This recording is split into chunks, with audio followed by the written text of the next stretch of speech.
New Zealand দল বাংলাদেশে পা রাখার পর থেকেই ক্রিকেটাঙ্গনে দুটি কথা চাওয়ার হয়েছে। দ্বিতীয় সারির দল, অনভিজ্ঞ প্লেয়ার। কথাগুলো কি সত্য?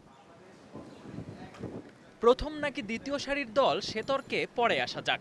অভিজ্ঞতায় বাংলাদেশের থেকে পিছিয়ে নেই নিউজিল্যান্ড।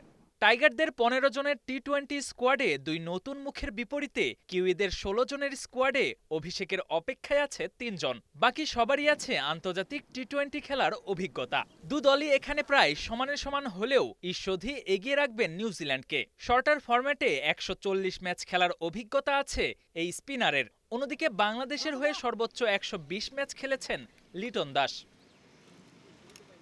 শর্টার ফরম্যাটে অভিজ্ঞতাকে দেয়া হয় আলাদা মূল্যায়ন। সেই দিক থেকে এগিয়ে থাকবে নিউজিল্যান্ড। ব্ল্যাক ক্যাপদের স্কোয়াডে থাকা প্লেয়ারদের বয়সের গড় ২৮.৬২ বছর। অন্যদিকে টাইগারদের স্কোয়াডের বয়সের গড় ২৬.৬৬ বছর। শর্টার ফরম্যাটে দুদল মুখোমুখি হয়েছে ২০ বার, যেখানে ১৫ জয় নিউজিল্যান্ডের আর ৪ জয় টাইগারদের। বাকি এক ম্যাচ হয়েছে পরিত্যক্ত। নিউজিল্যান্ড সবশেষ ১২ বছর আগে সাগরিকায় খেলেছে। বাংলাদেশের বিপক্ষে এই মাঠে খেলার অভিজ্ঞতা নেই ব্ল্যাক ক্যাপদের। এই দিক থেকে অনেকটাই এগিয়ে থাকবে বাংলাদেশ, কেননা এই সাগরিকাকে বলা হয় টাইগারদের জয়ের মাঠ।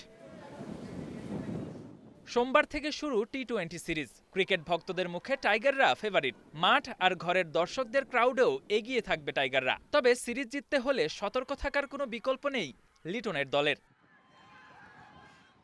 কে এম সনি, স্টার নিউজ।